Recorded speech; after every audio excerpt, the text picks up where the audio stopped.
1347 Europe کی گلیوں میں ایک ایسی بیماری پھیلی جو انسانی تاریخ کا سب سے بڑا امتحان ثابت ہوئی۔ لوگ اسے کہتے تھے بلیک ڈیتھ۔ صرف 5 سالوں میں اس نے 20 کروڑ انسانوں کو مار دیا۔ ہر گھر، ہر گلی اور ہر شہر موت کی بو سے بھرا تھا۔ بلیک ڈیتھ اصل میں بابونک پیلیگ تھی، ایک انفیکشن جو چوہوں کے فلیز سے پھیلی۔ سب سے پہلے یہ چائنا کے راستے سے سفر کرتی ہوئی یورپ تک پہنچی۔ شہر کے شہر خالی ہونے لگے، بازار بند، مسجدیں اور گرجے سنسان۔ جو انسان اس بیماری کا شکار ہوتا اس کے جسم پر کالے داغ اور پھولے ہوئے گھنے وام نکلتے، بخار، الٹی، خون اور درد سے وہ کچھ دنوں میں ہی مر جاتا۔ لوگ سمجھنے لگے کہ یہ اللہ کا عذاب ہے اور کہیں یہ قیامت تو نہیں۔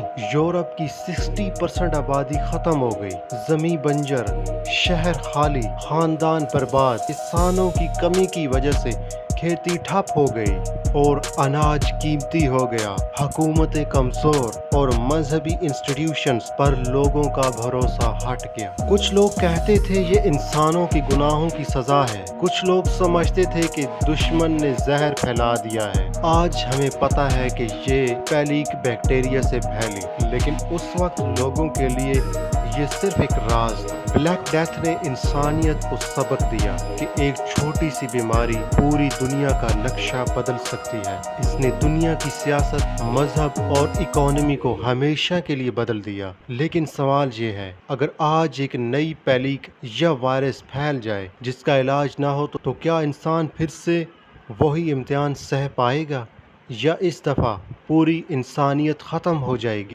یہ تھا ہسٹری کا تڑکا۔ اگلی دفعہ میں آپ کو ایک اور سچائی اور راز سے روبرو کروں گا۔